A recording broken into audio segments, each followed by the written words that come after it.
Welcome to the Mad Singers Management Podcast from madsingers.com, where entrepreneurs and business managers learn and share. If you like the show, don't forget to leave a review. Hello, everyone, and welcome to this next episode of Mad Singers Management Podcast. Now, today we have Julie Spear with us, and she comes very highly recommended from a good friend of mine, Kiri, who runs and owns a large Amazon-related business. And Julie actually spearheads that company right now and is the brains behind it all. And Julie, first of all, welcome to the show. Hi, Mads. Good to be here. Julie, could you tell everyone here a little bit about yourself so they get a little bit of understanding of sort of how you started out and how you ended up where you are now and so on? Sure. I don't have the most traditional professional background in terms of the path that I've taken. I actually have a background in education. I was in the education year field for about 16 years. And I was in leadership at a large private school in Chicago for a number of years and helped grow and scale that school, building programs and building the team. During my time in education, I also pursued a degree in psychology and got a master's in psychology and counseling. So the scenic route that I took, it ended up leading me eventually to Bobsled marketing about 4 years ago, not quite 4 years ago. And at the time, Bobsled was a startup, and I joined the company as their first hire. I came on board as an account assistant, and then as Bobsled grew, I grew with it and was able to tap into the experience and my approaches during my career previously to kind of contribute to the development of the team at Bobsled and developing our processes to help us grow as an agency as well. So currently, we're an agency of about 30 team members, and I am the president of Bobsled Marketing, and I oversee all of the functions within the business now. Excellent. That sounds like some kind of a change. How have that been? How have that felt to you personally? It's been an interesting time, most definitely. And I think what's most interesting to me is the fact that while the fields are very different, education and a digital marketing agency, they're very different fields. A lot of the strategies, the mindset, and the approach to my day-to-day is very much the same. So I've enjoyed getting to kind of leverage what I developed and the skills I developed over a longer career in education and to translate it into the work that I'm doing at Bobsled.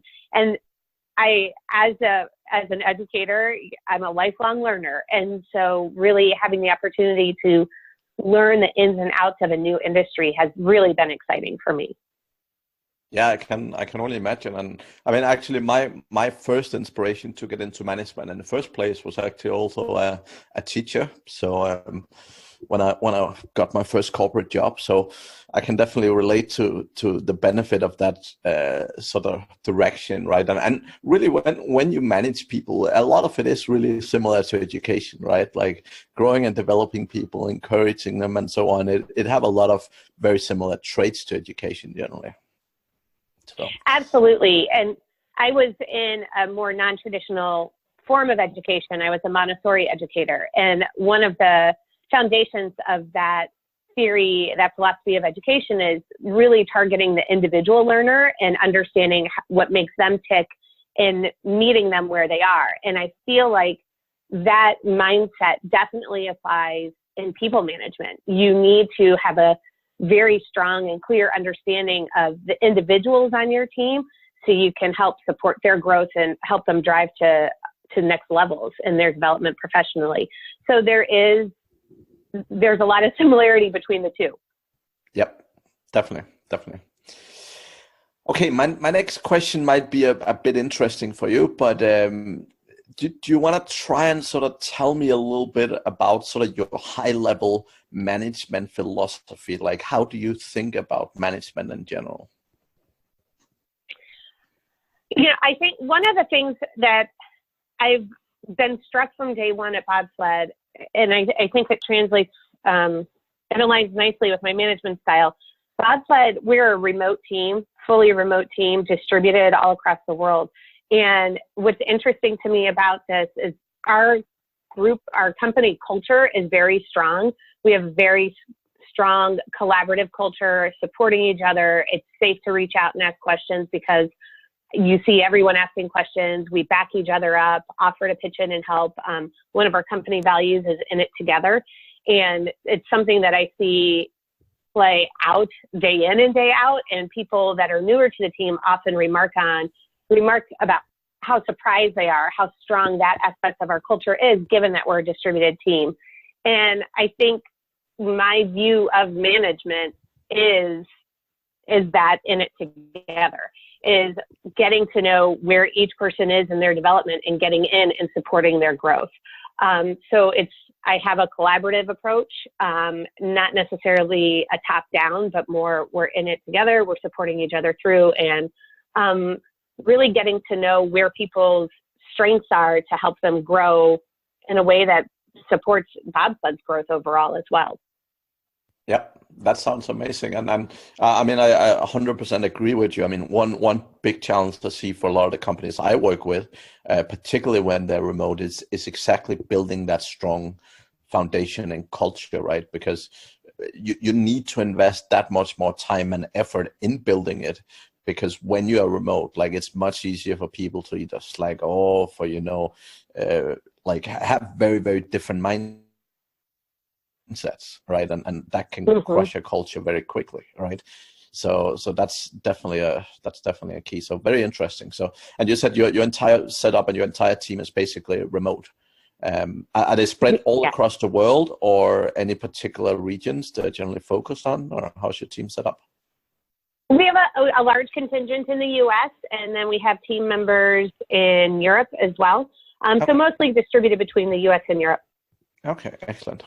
Do you guys ever do any kind of meetups or any kind of physical meets with the teams, or is that not something you're doing? We do. For the past couple of years, we've had team retreats based on region. So for 2 years, our U.S.-based team members have met up annually for a few days. We had one retreat in Chicago and one in Boston. And while we focus on getting a little company business done, the focus really is getting to know each other, having fun together, and, karaoke is involved. And then last year, we also did a team meetup for our Europe team, and they met in Athens, Greece. The other thing that we do is throughout the course of the year, if we have different client meetings, team members will go meet face-to-face with clients. We are running info sessions across the U.S. right now, doing presentations about Amazon. And so different team members are coming together to do those presentations. And in about, 6 or 7 weeks, we'll do our first whole company retreat in Colombia. We're all meeting for 3 to 5 days in Medellin, Colombia. So it'll be really exciting for all of us to be together for the very first time. That sounds like an amazing experience. I guess you're very excited as well. I am. I've never been to Colombia, so I'm excited for the opportunity to see a new part of the world, and also to just get to see all the voices and little faces that we see on Slack. I'm excited to see all of the people together and get to have fun. Yeah, that sounds amazing. Okay. So the next question for you is really, what do you personally enjoy the most about managing people? Like, what do you feel you get out of spearheading an organization like you are? Managing people kind of one-to-one, it's similar to what I actually really enjoyed about teaching, and kind of goes back to something I said a little bit earlier about getting to know each person and understanding what makes them tick, so that you can really support their growth and getting to see that growth. So managing on a one-to-one basis, I love that. Managing on a larger scale, I love building a team of great people and seeing the people take things out of my hands and make it even better. I don't think we stand a chance of growing and succeeding unless we have the right people in the jobs and people are empowered to really contribute. And so when I see plans come together and the right people come together and newer and better things happening than what I had envisioned, that tells me we've got a heck of a team and we're going to really good places. Yeah, that sounds amazing. That sounds amazing. So this next question, I might already know the answer to, but I will ask it anyway. So what do you find most unique in your personal management style compared to other managers and business owners, etc., that you see around? Like, what do you feel really make yourself stand out? I think it's my background. I don't have a traditional business background. And so that can give people pause at first, trying to figure out, wait, you started here and now you're here. How do you get on that path? But I think it is my background that makes me unique. I have a real strong understanding of people and communication and a real interest in investing in people's growth. And I think that approach helps contribute to the era of collaboration that we have on the team and has helped Bobsled be what it is. I definitely think my lack of a traditional background sets me apart in a positive way. In a positive way, yeah. No, I definitely agree. I mean, a lot of the stuff I focus on is very much about the psychology aspect, communication, and so on, right? So it's not necessarily hardcore management skills in any way. And unfortunately, I mean, communication should probably be on the school agenda from primary school, right? But no one really talks very much about it. So that's a bit of a shame. The next question. Yeah. The next question, because you have sort of grown up through Bobsled, right? I'm very interested to hear, because I can tell you honestly, a lot of people are very jealous of Kiri. A lot of people want to build a business and have someone amazing who can help them run it, right? What do you feel have been done really well in your situation to actually groom you into the situation and into where you are today? So what have been your experience sort of from not being the business owner, and what do you feel have really helped you getting comfortable and getting to the place you are today? Yeah, I think the fact that like you said, I've grown up through Bobsled, and I think that fact has really contributed to me being where I am. I have really close familiarity with our product, what we deliver, because I've delivered it. And because of that, I've been able to develop processes that help fine-tune our delivery, improve the quality of our delivery. We have a really robust library of standard operating procedures. And that process approach that's focused on consistency and quality of delivery has helped us scale. And that has come from my being very close to what we actually deliver to clients. Yeah. And as I moved through from being an individual contributor to then overseeing a team, I was very close to the processes. I saw opportunities for us to, develop even our services in different ways. And that gave me, as I moved through there, a closer view into how sales functions and the sales and operations function kind of come together. So over time, I've dipped my toe more and more into the different areas, the different functions of the business. And so it ended up leading to almost a natural course of, I've gotten a taste of each of the functions. Now it makes sense to oversee, have a holistic view over all of the functions and how they play together. Excellent. Yeah, that sounds great. Also, every company is obviously not perfect. So again, don't share what you don't want to share. But what are you generally working on improving or changing right now that you feel can be better in your company? I think that we always have to keep an eye on our company values and our culture. Because we are distributed, I never want us to sit back and think like, oh, we've done it, we've got this. I think that that's something that always has to stay on our radar. I think being in a field where we're delivering around Amazon, which is a constantly changing landscape, Amazon themselves, they're always innovating and changing what they're doing. So we can never sit back. We always have to be on our toes, staying up to date with what Amazon is changing and how they're doing things. And so I wouldn't say it's as much of a problem as much as it is like a mindset and an energy that we always have to bring to what we're doing, both from a company value standpoint, being vigilant over our values and ensuring that we're focusing on them and kind of nurturing the development. And then also in terms of our actual product, we have to be on our toes, paying attention, thinking strategically and creatively, because we're in a competitive industry. And if we want to maintain and continue to grow, we need to be thinking creatively, strategically, and looking at new opportunities to set ourselves apart. Yep, definitely. That and honestly, I think most of the online industries is in the same situation, but obviously some industries slightly more than others. But that makes total sense. Yeah. So from like you're obviously sitting on the top more or less right now. So the managers that are working with you, what are you doing to make sure that they perform as people managers and that they experience some of the success that you have yourself? What's great is there are two directors that report to me and ultimately now oversee the client delivery team. And I worked really, really closely with them for an extended period of time and talk about the right people in the right roles. They are absolutely the right people in the right roles for overseeing the team and supporting the team's development and ensuring that we're delivering quality to our clients.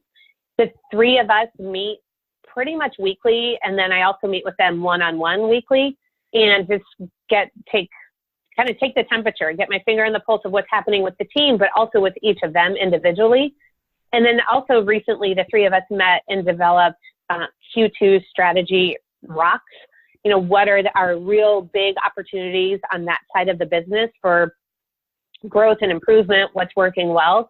And together we developed rocks for this quarter, and we check in on how they're progressing towards the completion of those rocks and goals.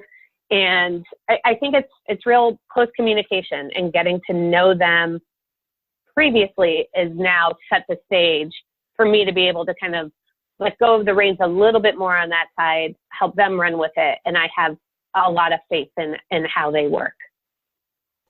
Excellent. That sounds really, really good, Julie. I'm actually super excited to hear that, because it definitely sounds like Kiri have been listening to some of all my amazing advice. So that's that's really good to hear. I'm very, very keen on preaching weekly one-to-ones and weekly team meetings and so on. And everyone's so busy telling me how it's not possible and there's no time. But I'm very excited to hear that. So that's great. I think the one-to-ones, they're critical. And the directors have one-to-ones weekly with their direct reports as well. It's definitely just an ongoing, it's an expectation of how we work. And I think it's especially important on a distributed team. When you're not seeing people face to face, you need to have those set times to connect. Yeah, I totally agree. Totally agree. Excellent. That's great to hear. So lots of interesting stories and so on so far. Next up, what I would love to get out of you is perhaps any kind of tips, tricks, any kind of, that could be amazing apps you're using, or that could be, you know, anything from a communication standpoint or whatever, but anything that you really want to share with the audience, anything like you feel from a management standpoint can be really, really super to use and super to benefit from. Anytime I get to talk about tacos in a group management setting, I do.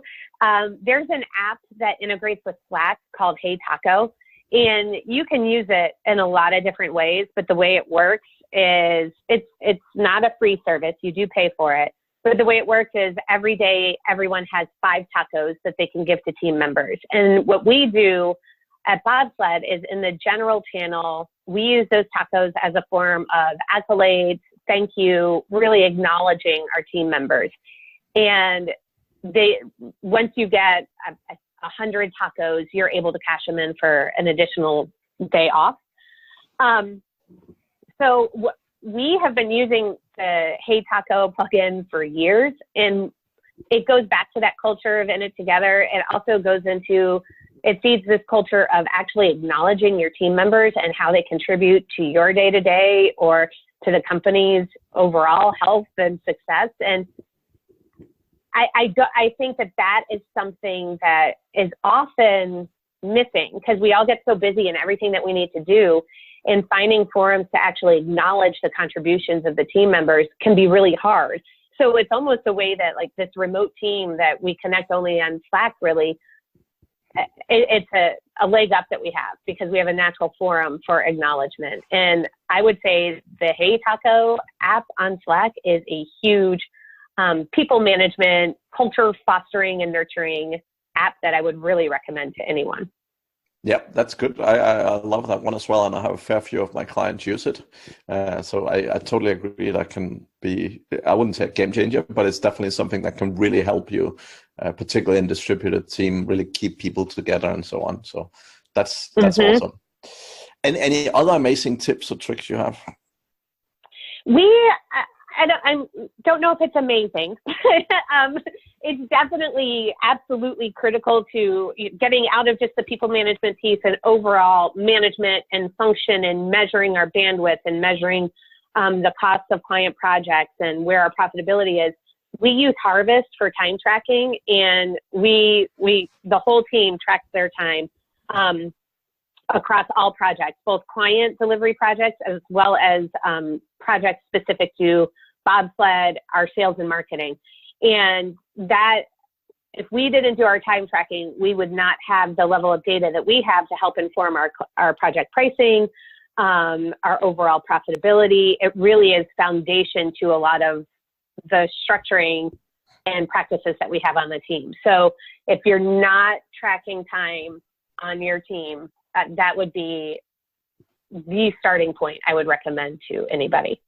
Yeah, and I would totally agree on that, right? I mean, I'm not necessarily a big advocate of tracking every minute of every second, but like I work with a ton of agencies in the online world, and very often the challenge they have is exactly around pricing, right? They have a ton of people, some doing graphics, some building websites, some doing different things, and they very often struggle. Like they put out a number, but they don't really know why they charge what they charge, but they're kind of just hoping it looks profitable enough at the end of the month, right? But definitely measuring the time and having sort of very, very clear deliverables and clear expectation of what different things takes and so on is a huge benefit. Yeah. So that's great. Absolutely. And yeah, you don't ever want to make it so onerous that it's hard for people to implement it. They're spending more time tracking time than actually getting work done. So it's a fine balance to try and strike, but it really does provide valuable information. Yeah, I would totally agree with that. So, okay, Julie, I think that was most of my management questions, if you will. If people are interested in contacting Bobsled, obviously you work with sort of larger Amazon sellers and so on, right? What's usually the best way to get in contact with you guys? On our website, bobsledmarketing.com, there are a few different contact us forms. You can go on the service page to get a taste of the services that we offer, and there's a form that you can submit from that page. We have case studies on the website, so you can read about our impact for other brands on Amazon. And I am on LinkedIn. You can always reach out to me there, as is Kiri. We often get contact from potential clients and actually team members through LinkedIn. So you can always find us on there as well. Excellent. That sounds really well. Thank you very much for joining me today, Julie. I hope all the listeners will enjoy all these amazing tips and tricks you have shared. And it's been really good sharing this half an hour with you. So thank you very much. Thank you. This was a lot of fun. Thank you for listening to the Mad Singers Management Podcast. Please leave a review. It means the world to us. You can also learn more about management at madsingers.com.